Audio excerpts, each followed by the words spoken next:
This podcast series is full of difficult and troubling content from the start and is not suitable for children. Nurse Lucy Letby has been found guilty of murdering 7 babies and attempting to murder 6 others while they were in her care at a hospital in Cheshire, making the 33-year-old the UK's worst child killer in modern times. Lucy Letby is one of Britain's deadliest criminals. She murdered 7 babies. Or did she? She's been convicted of betraying the trust placed in her as a nurse looking after sick, premature, vulnerable newborn infants. Here's one of her accusers, consultant Dr. Ravi Jairam. I don't think anybody has a rule book for how you deal with a situation where you're suspecting that somebody's causing deliberate harm to babies on your neonatal unit. Lucy Letby poisoned some babies with insulin. She injected others with air. And she wrote notes confessing to her crimes. Or so they say. Lucy Letby is a monster, they say. Throw away the key, they say. But I, for one, believe she is no such thing. My name is John Sweeney, and the moment she was found guilty at the first trial, I put out a tweet questioning the verdict, writing, "Lucy Letby may well be the victim of a miscarriage of justice. But the Crown has taken a cluster of accidental and natural deaths and pointed the finger at Letby. There is no compelling evidence of a single murder. The law sometimes gets it wrong." And I'm Edward Abel Smith, an author who has recently investigated several claims of miscarriages of justice. Both John and I are fully aware of the agony that the mums and dads of the babies who died at the Countess of Chester Hospital have been going through. But we simply don't believe that locking up someone for life on the basis of bad evidence can ever be justified. Welcome to our podcast series, Was There Ever a Crime? The Trials of Lucy Letby. Episode 1, A Hospital Full of Shit.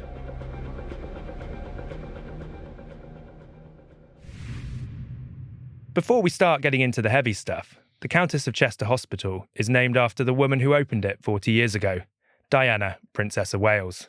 The Prince of Wales is also the Earl of Chester, his missus, the Countess. In case you're wondering, this trip down Royal Memory Lane has a point. The new hospital was built on the site of a 19th century mental hospital and over the decades vastly extended. The neonatal unit was built in the late 60s and the sewage pipes were made of cast iron and are now more than half a century old. They would rust and crack and create blockages, and so the sinks and taps in the unit would be polluted with foul water.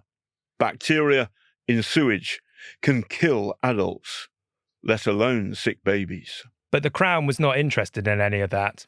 The first piece of evidence that it said damned Lucy Letby was a simple spreadsheet. On the vertical axis are a series of suspicious events, including the deaths of 7 babies between June 2015 and July 2016. On the horizontal axis are the names of 38 nurses who worked on the neonatal unit. There is an X indicating when each nurse was on duty for each death. For Lucy Letby, there is a big fat X, a yes, she was there, X after X after X, against every single suspicious event. The Lucy Did It spreadsheet could not be a coincidence. She must be the killer. But in the critical time frame between June 2015 and July 2016, not 7, but the Crown's chief witness found 17 babies died. The other dead babies matter. You can't just look at the 7 deaths Lucy Letby was found guilty of killing.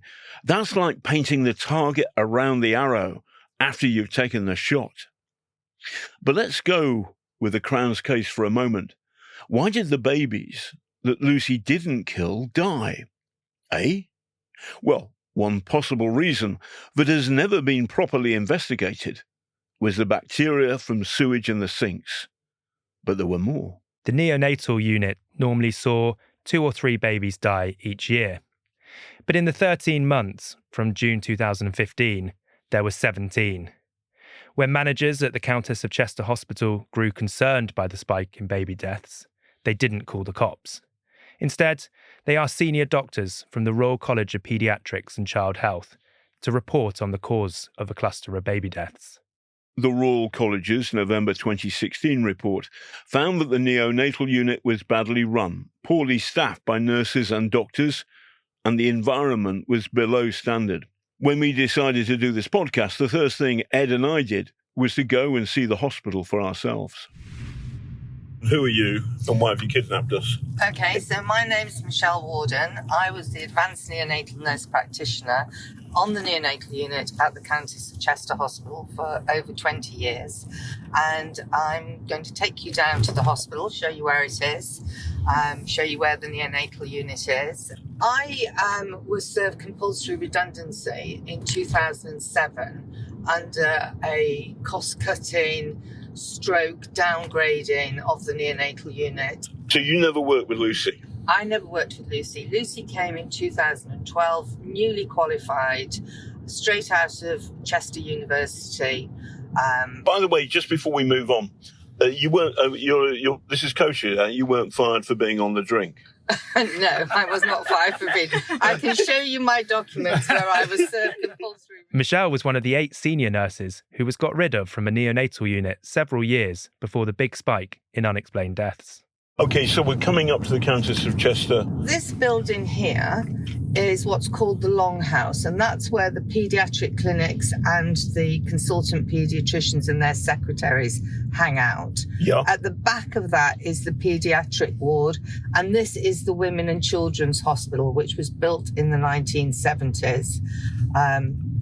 2 floors, covers labour ward, all maternity, gynecology and paediatrics, including neonates. And at the back of that building is the original old neonatal unit where I worked and where Lucy worked. The neonatal unit where Lucy Letby worked is a drab building dating back to the late 60s.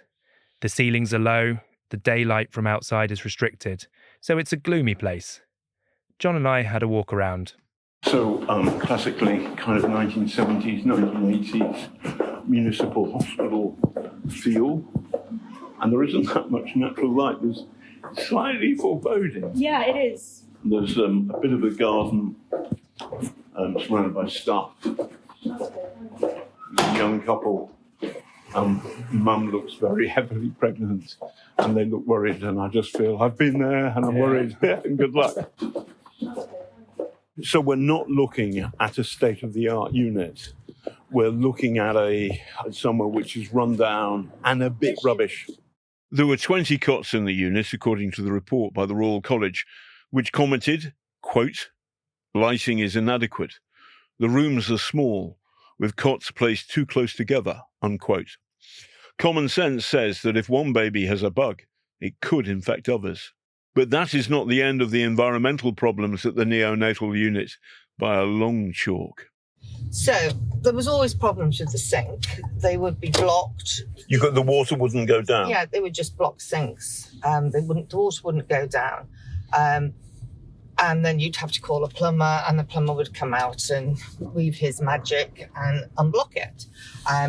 There was, at one point, there was an outbreak of tiny little black insects at the nurses' station. I think they were in the intensive care part of the roof as well. So we had to get an exterminator in. It was built in the 70s, but yes. It was built with crumbling concrete. It's a flat roof, which the flat roof would leak. Bad design. And the other thing is that actually it's a small hospital which becomes a much bigger hospital over time, yeah? So is there a problem in that the sewage system isn't big enough for the job it now has by the time we get to Lucy's time? I couldn't answer that. You're not a plumber, are you? I'm not a plumber, and I'm not a builder. Michelle is not a plumber, but Lorenzo Mansuti is. He worked at the Countess of Chester Hospital from 1986 and was the only witness for the defence called in Lucy's murder trials. Yes, that's right, the only defence witness at the trial. Ed will play Ben Myers, Lucy's defence barrister. I will act out the plumber's words. Which area of the Countess of Chester Hospital were you looking at? I think this is the Women and Children's building. Does that include the neonatal unit? It does, yes. So how up to date was that at the time we're looking at, back in 2015 to 2016? I believe it was originally built in the late 60s, opened in the 1970s, so there'd been some improvement works over that time. Were there any particular issues with the pipework which was in place? Yes, there was issues with the drainage system. What sort of problems emerged that you had to deal with? Sort of various blockages, times where the cast iron would crack. It was all cast iron pipe, and the cast iron would crack due to a number of reasons: expansion, contraction, or just age, I think. Just to help us, if there's a pipe in a system like this and it blocks, what can happen to the water or sewage that would otherwise be going down that pipe? It comes up the next lowest point, really. Right. And where would it come up through? What sort of places do you find? It could come up through toilets or a wash-hand basin, anywhere where there's an open outlet, really. Did that happen from time to time? There's been a blockage and then... Yes. And sewage or water might come up through another unit somewhere? Yes. Did you get leaks there ever? There were occasionally, yes. If there was an incident with sanitation like that, what would you or your staff be called upon to do? Normally a call would come through to the help desk, and the nature of where it was, we'd sort of attend immediately to try and rectify the issues as quickly as possible. And how often were you called to deal with these sort of issues? Through the whole building, it was more weekly, I guess. The jury heard about one event in some detail. The drainage system had backed up, and the wash-hand basin, which is in Nursery 1... We'll take it step by step. Nursery 1, in which part of the hospital? The neonatal. The neonatal unit, okay. So something had backed up in the pipe? Yes, it had backed up the wash-hand basin, and that's when we the department got the call to... What happened with the wash-hand basin? What came out of it? I guess it was foul water out of the drain. And someone who isn't engaged in your line of work, foul water might mean water that isn't very nice, but you actually mean something by foul water, don't you? Foul is a generic term of what goes down toilets and wash-hand basins and so forth. It could be human waste? Yes. Sewage? Yes. So foul water backed up. And where did it come out in Nursery 1? I believe it came out of the wash-hand basin. In the neonatal unit? Yes. Sewage in the sinks in the neonatal unit and the maternity unit, or central labour suite, the CLS, close by, was a hazard that never went away. Mark might, but the babies were born in the maternity unit, and if they were premature or sickly, they went straight to the neonatal unit. So the traffic between the two units means that the danger of cross-infection was extraordinarily high. When the sewage hit, the nurses and doctors called in the hospital plumbers, who logged reports. Here's a series of extracts from those reports. July the 4th, 2015, flood on maternity wing in the Central Labour Suite, Ward 35. August the 8th, 2015, a flood in Ward 35. October the 2nd, 2015, blocked drains in the Central Labour Suite. October the 6th, 2015, maintenance called to investigate flood in neonatal unit. January 26, 2016, a leak in the neonatal unit. January the 27th, 2016, the nursery was noted to be flooded again at approximately 4:30 a.m, with the floor almost completely flooded again. February the 24th, 2016, a burst pipe in sluice in Ward 35. March the 18th, 2016, blocked sinks in the neonatal unit, nursery room 2, and the kitchen. April the 10th, 2016, in Ward 35, Central Labour Suite, the sluice master and drains blocked. June the 6th, 2016, a flood in the courtyard of the neonatal unit. July the 5th, 2016, in Ward 35, Central Labour Suite, for various plumbing jobs in the neonatal unit. In plain English, the neonatal unit at the Countess of Chester Hospital was, on a regular basis, full of shit. Along with the plumber, Lucy Letby gave evidence in her own defence. This is what she told the court about the sewage problem in Nursery 1, an intensive care suite in the neonatal unit. Her words are voiced by an actor. This is what she said about Nursery 1.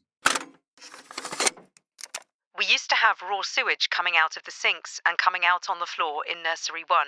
Challenged about the significance of a sewage in the sink, she said, "It's an important thing to know there were often plumbing issues. It's a contributory issue if the unit is dirty and staff were unable to wash their hands." Lucy Letby told the court that plumbers were often called into Nursery 1, the room for the most vulnerable babies, to deal with backflow into the sinks. "That's not a safe working environment.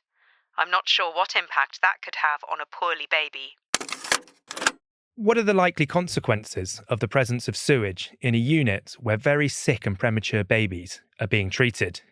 We put this to Dr. Roger Norridge, a retired paediatrician who worked with neonatal babies.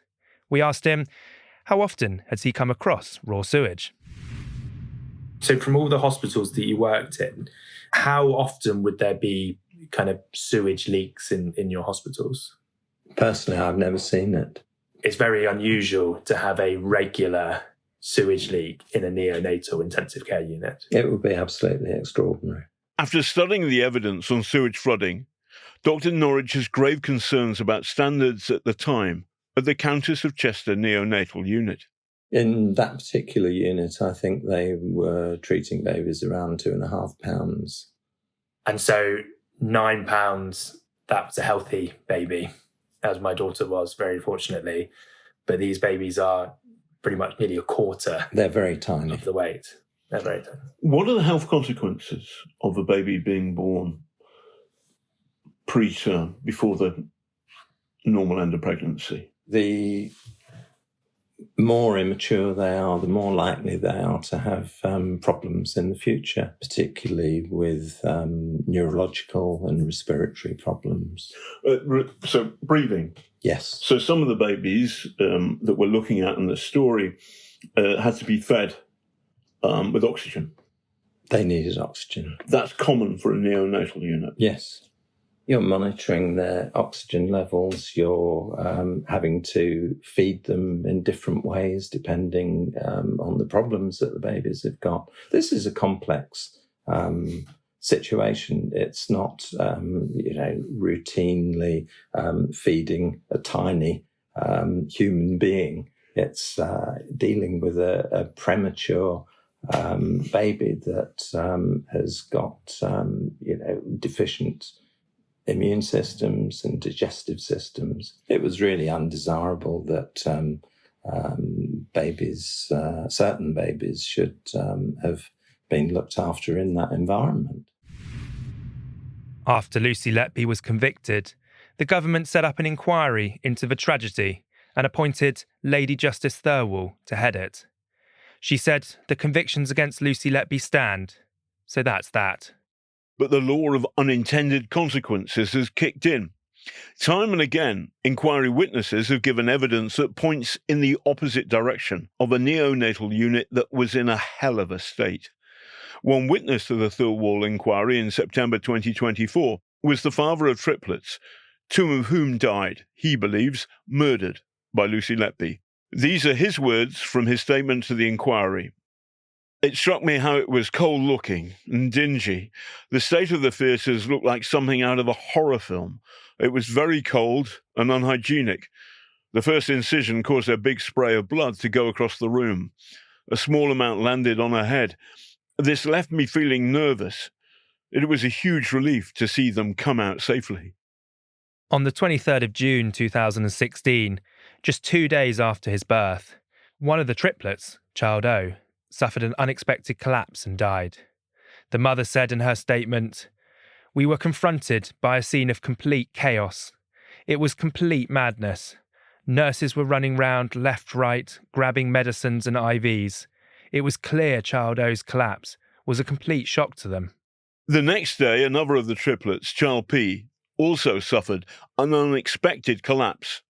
The mum continued, "As soon as I got to the unit, I was confronted with the same chaos as the day before. As soon as they managed to stabilise Child P and he was improving, he would deteriorate again. He was being pumped with drugs and resuscitated over and over again." The baby's father described the scenes of Child P's death as absolute pandemonium, with doctors and nurses looking up what to do next on the internet. "I saw a nurse Googling a procedure. The procedure was a lung drain. There was an image of a person with an arrow where the incision should be. I was angry at this point. I remember other staff coming over to the computer to have a look at it. They all had a look at it and did the procedure. It looked like they were following a tutorial rather than they actually knew what they were doing. The parents insisted that their remaining baby be taken to Liverpool Women's Hospital. According to them, that was as clean as the Countess of Chester was dirty. Here's the mother again. We noticed a different level of cleanliness. There were clear hygiene protocols. We were told to wash our hands before entering the unit, and again when we went in the room. The mother and father lost 2 of their 3 triplets in July 2016. The hygiene problems at the unit, first noted in May 2015, had lasted longer than a year. So, John, what have you got here? Well, I've just been given a confidential document by a source. It's a high-risk report, originally from, I think, the Hospital Maintenance Department, and it points to a major health problem at the Countess of Chester neonatal unit back in early 2015. Okay. So the high-risk report was first logged on the 20th of May 2015, and it reads, I'm going to quote it here, quotes, "The tap in nursery 1, that's in the neonatal unit, was replaced, and I was informed that the specimen was sent to be tested. I was informed at a later date that this tap had grown Pseudomonas." What's Pseudomonas? I Googled it. Pseudomonas can kill. It's a potentially lethal bacteria that can't be treated by penicillin. At the very top of the list of things it can do is to cause pneumonia, lung infections and the like. But the Pseudomonas was only found in one of the taps. No. The report reads, quotes, "The rest of the taps on the unit have also been tested. The tap in nursery 3 came back positive to Pseudomonas, and the states need to replace the tap there too. However, due to capacity, this is not possible," end quote. So there was a killer bug in 2 taps, that means 2 sinks in the neonatal unit. But because of lack of capacity, that means lack of money, they did not fix it. So the bacteria stayed in the tap. And when did you say the report was written? May 2015. Wait, hold on. So baby A, so that's the first baby Letby is accused of murdering, was born at the start of June 2015. So shortly after a deadly bacteria is found in the neonatal unit, it just so happens to be the start of Lucy Letby's killing spree. Well, there's another funny, peculiar coincidence too. This report, it was kept secret for a long time. It's something that the jurors never got to hear about, and that's not good. Pseudomonas is normally found in sewage and can cause infection, which in turn can lead to sepsis. That's when the body's immune system goes into overkill, and that can be deadly. Infants at the most risk fall into 3 categories. 1, if they are born prematurely before 37 weeks of gestation. 2, if they have a prolonged hospital stay, especially if they are on ventilators. And 3, if they undergo invasive procedures, such as catheters and breathing tubes. Premature babies, tick. Staying in hospital on a ventilator, tick. Kept alive by tubes, tick. Sick babies at the neonatal unit at the Countess of Chester Hospital were in peril from killer bacteria, including Pseudomonas. In the leak report, there are 12 suggestions on how to control the impact of the outbreak of Pseudomonas. These include, and I quote, limiting access to the neonatal unit with only 2 visitors per baby, and strict hand washing at all times, treating all babies as if they had a severe infection. You don't impose those measures without a reason. True, the jury did hear from Lorenzo the plumber that there were sewage problems at least once a week, but the jurors were never told that there had been a report marked as high risk, alerting staff to a bacteria outbreak on the ward, which exposed sick babies to Pseudomonas. By the way, this report was flagged to one of the hospital's risk management units and its divisional board, but not down the track, the jury. There's one more thing we'd like you to hear. Sian Evans is a mother whose baby Jacob was born at the Countess of Chester neonatal unit on the 6th of June 2015, just after the high-risk report about the killer bacteria was written. Her words are read by an actress. "I was at home, and then suddenly, without warning or any pain, my waters broke. Then the contractions started. There was just enough time to give me one steroid injection to try and help my baby's lungs before Jacob was born in the early hours of Saturday morning. I was able to hold him for a couple of minutes before he was taken to the neonatal unit. It was quite distressing to see him like that, with tubes and monitors everywhere. Jacob was able to move out of the intensive care nursery. Then, unexpectedly, at 8 days old, he became very poorly with septicemia, and his arms, leg and tummy all swelled up. Sepsis or septicemia can kill. It arises when the body's defence mechanisms against infection go over the top, damaging vital organs such as lungs. Sian Evans was speaking to the Chester Standard in 2015. Baby Jacob was born on the 6th of June, diagnosed with sepsis on the 14th of June, and very sick, sent to another hospital, where he recovered, returned to the Countess of Chester, and then immediately developed sepsis again. Fortunately, he recovered. Lucy Letby's first supposed victim, baby A, died on the 8th of June 2015, 2 days after baby Jacob was born. Baby C, Letby's second supposed murder victim, died on the same day Jacob was diagnosed with sepsis. Then baby D, Letby's third supposed murder victim, died on the 22nd of June. The 3 deceased babies John has mentioned all had medical notes indicating they might have also been suffering with sepsis, like Jacob. Baby A's notes show he was being given medication for sepsis before he died. Baby C had the words "suspected sepsis" written by hand on his notes under the problems section. And baby D's post-mortem identified pneumonia as a cause of death. If sepsis gets to the lungs, it can cause pneumonia. We are not saying that the Pseudomonas definitely killed the babies. Rather, it is proof that the neonatal unit was dangerously unhygienic. Mark that the plumbers were tackling outbreaks of raw sewage in the pipes, taps and sinks of the neonatal unit on a regular basis. It's pound to a penny that Pseudomonas wasn't the only bacteria in the unit. It's the only one that was reported. So, let's set out an alternative hypothesis to Lucy Letby serial killer. In May 2015, the neonatal unit maintenance people log a killer bacteria in 2 taps in 2 separate sinks. In June, the chronic sewage problem unfixed, 4 babies develop sepsis. 1, baby Jacob, gets sepsis twice but survives. 3 die. So this is our hypothesis. There isn't a serial killer. There is killer bacteria. We asked Cheshire Police whether they considered the sewage in the sinks before deciding on foul play, and other questions too. Cheshire Police told us, as a result of 2 trials, Lucy Letby was sentenced to 15 whole life orders in prison.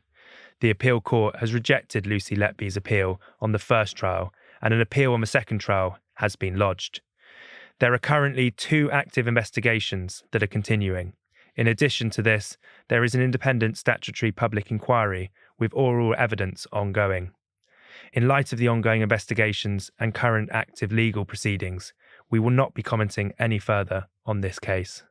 The Crown Prosecution Service told us 2 juries and 3 appeal court judges have reviewed a multitude of different strands of evidence against Lucy Letby. She's been convicted on 15 separate counts following 2 separate jury trials.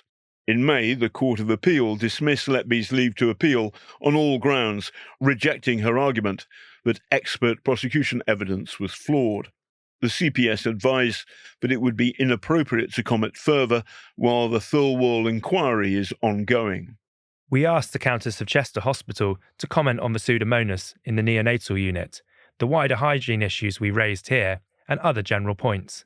They told us, due to the Thirlwall inquiry and the ongoing police investigations, it would not be appropriate to answer or provide advice on the questions asked at this time.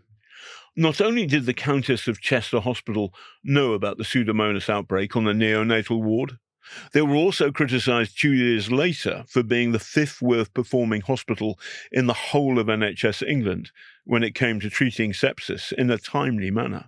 The investigation found that only 33% of a hospital's patients who needed treatment for sepsis were given antibiotics within the appropriate timeframe. So, for example, baby D died in June 2015. We know from the notes sepsis was suspected 12 minutes after birth, yet antibiotics were only administered nearly 4 hours later. True, the jury were told about the sewage by Letby herself and by the plumber. But the jury was not told that at least one killer bacteria had been found in the unit. Did they fully understand the impact that could have on premature babies? After the third baby died in June 2015, the finger was pointed by the consultants at Lucy Letby, the serial killer. She must have done it. But had the jury heard everything we've investigated in this episode, would they have concluded murder beyond reasonable doubt? Or perhaps the jury would have weighed the possibility that these babies had died from infection. After all, they were being cared for in a hospital full of shit. So the jury did not begin to know the whole story. And that means many people now think Lucy Letby did not get a fair trial. But the idea that the Countess of Chester neonatal unit was a safe place for sick babies, well, that's for the fairies. As we've heard, an inquiry into the deaths at the hospital is being held by Lady Justice Thirlwall. Once again, she stated at the outset that the convictions against Lucy Letby stand. If the judge is right, we are wasting your time. If we are right, her inquiry is a waste of public money. Watch out for our next episode, The Deluded, where we look at the doctors who pointed the finger at Lucy Letby in the first place. We're crowdfunding this podcast to pay for its production costs. If you're able to support us, the link to the crowdfunder is on our social media feed. We are investigating and reporting this podcast in real time. Therefore, if you have any information you think could be useful to us, please email us on lucyletby@gmail.com. Also, if you have any questions you want answered, please let us know and we will try to cover them in a future episode. Was There Ever a Crime? The Trials of Lucy Letby was investigated, presented and produced by me, John Sweeney, and Edward Abel Smith. This is a Chalk and Blade production, co-produced by Jason Phipps and Ruth Barnes. Mix and engineering by Ross Ramsey Golding. Additional editing by Matt Nielsen. Legal services were provided by Sarah Van Dor Mackay. Special thanks to Cleo C. de Oliveira for her help in researching this episode. Thanks to the BBC and ITV for the archive audio which was used in this episode.